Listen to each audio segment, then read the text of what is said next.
बिस्मिल्लाहिर्रहमानिर्रहीम, अस्सलाम वालेकुम। जस्टिस काजी फाइज ईसा के लिए खबरें अच्छी नहीं हैं। एक तो एक और रेफरेंस आ गया है सुप्रीम जुडिशल काउंसिल में जस्टिस काजी फाइज ईसा के खिलाफ, और इससे पहले जो गुजरांवाला की डिस्ट्रिक्ट बार है उसकी तरफ से भी रेफरेंस आ चुका। तो ये उसके बाद दूसरा रेफरेंस है जो इस बुनियाद पर आया है कि क्यों आप चोरों डाकुओं के साथ जाकर बैठे, यानी जिस तरह से कौमी असम्बली के इजलास में गए और लिटिगेंट्स, जिस पर आप साबिक जजेस भी कह रहे हैं कि जो लोग अदालतों में हैं, जिनके केसेस अदालतों में हैं, उनके साथ जाकर जज बैठे पूरी दुनिया के सामने, ये पाकिस्तान की तारीख में कभी नहीं हुआ। और यह तक कहा जा रहा है साबिक जजेस की तरफ से कि जब 15 जजेस में से 14 ने जाने से इनकार किया, 14 नहीं गए, तो एक को भी जाने की क्या जरूरत थी। ये जो अभी गोल मेज कॉन्फ्रेंस हुई है आईनी और कानूनी माहिरीन की, उसमें एक साबिक जज, सीनियर जज, वो ये कह रहे थे कि मुझे बड़ा दुख हुआ है, और वो ज़ईफ हैं और उन्होंने कहा कि मेरी ज़िंदगी अब उस जगह पर है कि पता नहीं कि कब बुलावा आ जाए अल्लाह की तरफ से, तो मैं बड़ा दुखी हूं कि ये क्या हो रहा है अब सुप्रीम कोर्ट में। तो बहरहाल अब ये दूसरा रेफरेंस जो गया है इसकी तो हम बात करेंगे, लेकिन एक वीडियो जो वायरल है काजी फाइज ईसा साहब की, जिसमें वो कह रहे हैं कि आइन को मैंने ऊपर रखा है या आइन को पहले रखा है इस्लाम से, उसकी क्या वजह है। वो अपने इस लेक्चर या इस खिताब में वो अपना टॉपिक मजमून बताते हुए कहते हैं कि आइन, इस्लाम और बुनियादी हुकूक, मैंने आइन को पहले रखा है इस्लाम से, उसकी वजह बताते हैं। अब इस पर बहुत से लोग एतराज कर रहे हैं। मैंने देखा कि व्हाट्सएप ग्रुप्स में इस पर बहुत ज्यादा डिस्कशन हो रही है, बहुत ज्यादा बात हो रही है कि ये इन्होंने क्यों कह दिया। अहमद पनसोटा साहब, मोहम्मद अहमद पनसोटा, ये वकील हैं बड़े जबरदस्त, और कई अहम तरीन केसेस में ये पेश होते हैं। टेलीविजन पर आप इनको बहुत ज़्यादा देखते हैं, हर प्रोग्राम में इनको बुलाया जाता है जब कोई लीगल ओपिनियन लेना हो। तो ये अहमद पनसोटा साहब ने इस क्लिप को शेयर करते हुए बताया है कि आइन ही कहता है कि इस्लाम सबसे मुकद्दम है, इस्लाम के मुताबिक कवानीन बनाए जाएंगे। और फिर यह कहना कि जी आइन में तमाम अक़लियतों को हुकूक दिए गए हैं इसलिए आइन को मैंने पहले रखा, यह भी गलत है, इसलिए कि इस्लाम ने हुकूक दिए हैं। सबसे पहले तो आइन की अगर बात करें, आइन कहता है कि इस्लाम के मुताबिक कवानीन बनेंगे। फिर आइन में जो इंसानी हुकूक दिए गए हैं उसमें इस्लाम के मुताबिक हैं। इस्लाम पहला दीन है जिसने तमाम अक़लियतों को, तमाम दूसरे मज़ाहिब के मानने वालों को हुकूक दिए, उनको आप नुकसान नहीं पहुंचा सकते, उनकी हिफाजत जो है वो फर्ज की गई। तो ये बातें तो इस्लाम ने ही सिखाई हैं। नबी करीम सल्लल्लाहु अलैहि वसल्लम की सीरत से, उनकी हयात पाक से हमें यह सबक मिलता है। उससे पहले तो इंसानी हुकूक ही नहीं थे, किसी के भी हुकूक नहीं थे। औरतों के साथ जुल्म आप देखिए, यहां तो इस्लाम तो जानवरों तक को हुकूक दिए हैं, जानवरों के भी हुकूक हैं, आप देखिए उन पर जुल्म नहीं किया जा सकता। इस्लाम में सख्त ममानत है इसकी, इंसान तो इंसान है। तो बहरहाल अब ये काजी फाइज ईसा साहब ने जो बात की है मैं आपको सुनवा देता हूं, और इतने सीनियर जज जो कि जस्टिस सुब्रता बंदयाल साहब के बाद चीफ जस्टिस जिन्होंने बनना है, उनकी तरफ से कहा जाए तो जाहिर है कि फिर बड़ी तनकीद होगी, और अब कहीं इस पर एक और रेफरेंस भी आ सकता है। पहले जो रेफरेंस आया उसका भी जिक्र करेंगे, लेकिन पहले मैं आपको सुनवाना चाह रहा हूं कि काजी फाइज ईसा साहब ने कहा क्या है। ये सिर्फ 8 सेकंड का क्लिप है जिसमें बहुत चीजें वाजे हो जाएंगी, तो आप ये सुनिए जरा।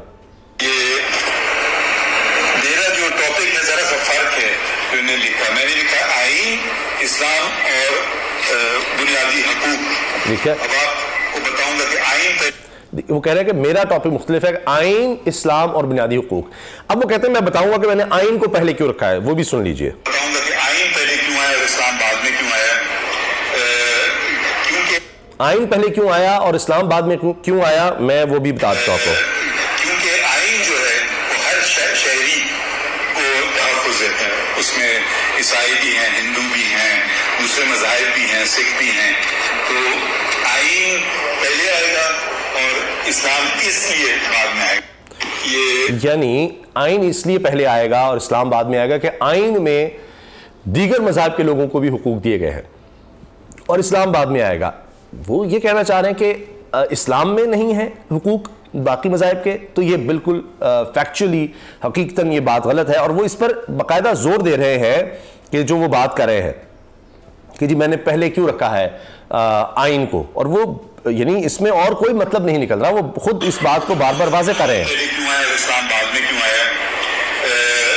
क्योंकि आइन जो है वो हर शहरी को तहफ़्फ़ुज़ देता है, उसमें ईसाई भी, तो इस्लाम तो पहले दे रहा है, इस्लाम के मुताबिक ही आइन बना है, इस्लाम से बाहर आइन की कोई चीज हो ही नहीं सकती। आइन इस्लाम के ताबे है और तभी उसमें इंसानी हकूक की बात की गई है। वो तो अब क्या कहें, इंसानी हकूक तो इस मुल्क में इतने पामाल कर दिए गए हैं, किसी को भी किसी भी वक्त उठा लो, गायब कर दो, लापता कर दो, बुरा हाल है। बहरहाल क्या किया जाए।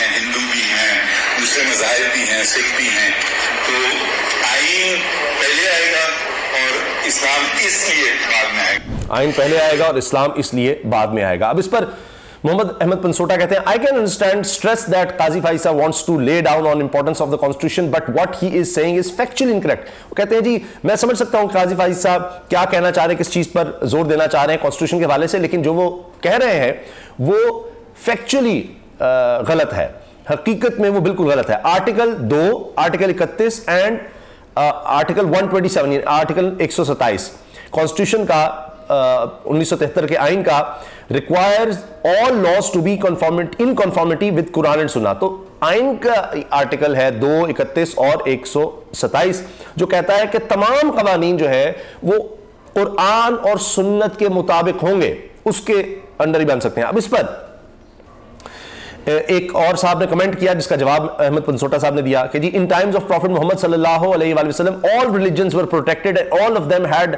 Their rights in Islamic state. तमाम मज़ाहिब को तहफ़्फ़ुज़ हासिल था और तमाम के वो हुकूक हासिल थे नबी करीम सल्लल्लाहु अलैहि वसल्लम के दौर में। तो मोहम्मद अहमद पंसोटा कहते हैं जी एग्जैक्टली बिल्कुल मैं यही कह रहा हूं। लेकिन फिर एक शख्स कहता है कि जी and we understand the stress you and your client is in, कि जी हम भी समझ सकते हैं कि आप और आपका क्लाइंट ने इमरान खान पर तनकीद किया कि जी वो कितने दबाव में है। तो अहमद पंसोटा साहब क्योंकि कुछ केसेस में वकील हैं इमरान खान साहब के, तो अहमद पंसोटा जवाब देते हैं हा it has got nothing to do with my client, कि इसका मेरे क्लाइंट से या इमरान खान से कोई ताल्लुक नहीं है। I am just putting the record straight, मैं सिर्फ चीजों वाज़ेह कर रहा हूं। एज अ जज he has passed some really good judgements as well, एक जज के तौर पर उन्होंने बड़ी अच्छी जजमेंट्स भी दी हुई है काजी फाइसा ने। But putting the constitution before Islam, लेकिन आइन को इस्लाम से पहले कर देना, उस पर फौकियत दे देना या उसके आगे कर देना is a bit too much, ये बहुत ज्यादती है, बहुत गलत होगा। When the very constitution itself acknowledges the supremacy of love, जबकि आइन खुद बजाते खुद आइन बड़ा वाज़ेह कहता है सुप्रीमेसी ऑफ इस्लाम, इस्लाम को मुकद्दम रखता है, इस्लाम को वो फौकियत देता है। तो लिहाजा अगर आप आइन की भी बात करेंगे तो आइन ही कहता है कि इस्लाम मुकद्दम है, इस्लाम के खिलाफ कोई कानून नहीं बन सकता और इस्लाम के मुताबिक ही कवानीन बनेंगे। अब ये तो बस बदनाम किया जाता है ना जी मुख्तलिफ हवालों से दीन को, वरना दीन तो बड़ा वाज़ेह है। तो ये मैंने आपको सुना दिया कि जो उनका क्लिप वायरल है जिस पर बहुत तनकीद हो रही है। अब आ जाइए जस्टिस काजी फाइज ईसा साहब पर जो हालिया रेफरेंस एक और आ गया है। इसमें जनाब इनके खिलाफ पार्लियामेंट के इजलास में शिरकत करने पर रेफरेंस दायर कर दिया गया है। रहनुमा सिविल सोसाइटी आमिना मलिक ने सुप्रीम जुडिशल काउंसिल में रेफरेंस दायर किया। रेफरेंस में कहा गया है कि जस्टिस काजी फाइसा ने पार्लियामेंट के इजलास में शिरकत की, वो करप्शन में मुलव्वस अफराद के दरमियान बैठे रहे और इदारे की बेतौकीरी कराई। जस्टिस काजी फाइसा ने अपने हलफ की खिलाफ वर्जी की, मुख्तलिफ अथॉरिटीज को खतूत लिखे और फिर मीडिया को फराहम किए। आए रोज जस्टिस काजी फाइसा के मुख्तलिफ हुकाम को खतूत मंजर आम पर आ रहे हैं। जस्टिस काजी फाइसा का अमल आइन की खिलाफ वर्जी है। सुप्रीम जुडिशल काउंसिल मिसकंडक्ट पर जस्टिस काजी फाइसा के खिलाफ कार्रवाई करे। अब इसके साथ साथ आप ये देखें कि मैंने इस बताया कि अभी जो गोल्ड मिस कॉन्फ्रेंस हुई है जिसमें साबिक जजेस की तरफ से ये कहा गया कि जी ये खतूत लिखना, ये करना, कोई इख्तलाफ होता था आपस में बैठकर तय करते थे, कुछ चाय की प्याली पर बात कर लेते। ये खतूत जनाब लिखे जा रहे हैं कि मुझे फलां से इख्तलाफ है, वो जी सर्कुलर जो है ये क्यों जारी कर दिया, ये रजिस्ट्रार को हटाओ, ये सब बातें क्यों की जा रही हैं और इख्तलाफी नोट इस तरह से किए जा रहे हैं। बताया जा रहा है चीफ जस्टिस ही, आप अपने चीफ जस्टिस को दबाने की कोशिश कर रहे हैं कि जी वो ये इख्तियार नहीं इस्तेमाल कर सकता, वो सो मोटर नहीं ले सकता, वो बेंच नहीं ला सकता, खुद आप उसको रोक रहे हैं। ये क्या कर रहे हैं आप, ये किसी की खिदमत किस तरह से कर रहे हैं। अच्छा, इसी तरह डॉन अखबार में छपी खबर, जस्टिस काजी फाइसा के खिलाफ रेफरेंस सुप्रीम जुडिशल काउंसिल में दायर। अब ये पहले गुजरांवाला बार के सदर की तरफ से आया। गुजरांवाला बार एसोसिएशन के सदर परवेज आबिद हरल ने सुप्रीम जुडिशल काउंसिल के सामने एक शिकायत दर्ज कराई जिसमें जस्टिस काजी फाइसा को मुबैना तौर पर पाकिस्तान के बदउनवान, मनी लॉन्ड्रर और टैक्स चोर माफिया के अड्डे का दौरा करके संगीन बदइंतजामी का इर्तिकाब करने पर हटाने का मुतालबा किया गया है। अब ये पहले आ चुका रेफरेंस, अब एक और आ गया है, मैंने जिस तरह अर्ज किया, और अब ये वीडियो वाला मामला भी आ गया, अभी एक स्कैंडल खड़ा हो रहा है। और एक और चीज भी मैं आपको बताऊंगा, वो 6/9 की बात हो रही है, एक अहम रिपोर्टर कर रहे हैं, उस पर भी आते हैं। डॉन रिपोर्ट के मुताबिक पिटीशन में बदउनवान, मनी लॉन्ड्रर और टैक्स चोर माफिया के अड्डे के खिलाफ बिला वास्ता तौर पर पार्लियामान के लिए इस्तेमाल किए गए और कहा गया जज ने 10 अप्रैल को सियासी प्लेटफॉर्म का इस्तेमाल करते हुए अदलिया की मजम्मत के लिए अपने मुतसिबाना ख्याल का इजहार किया।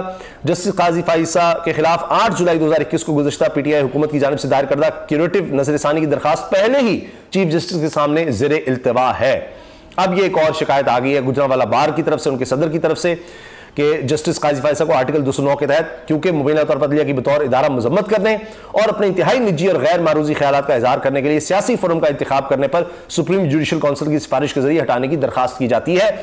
और इसमें यह भी है कि वहां पर तकरीर हुई चीफ जस्टिस के खिलाफ, सुप्रीम कोर्ट के खिलाफ, और वो काजी फाइज ईसा साहब वहां खामोशी से सुनते रहे। बाद में उन्होंने कह दिया जी मुझे कहा गया था सियासी तकरीर नहीं होगी, यहाँ सियासी तकरीर हुई है।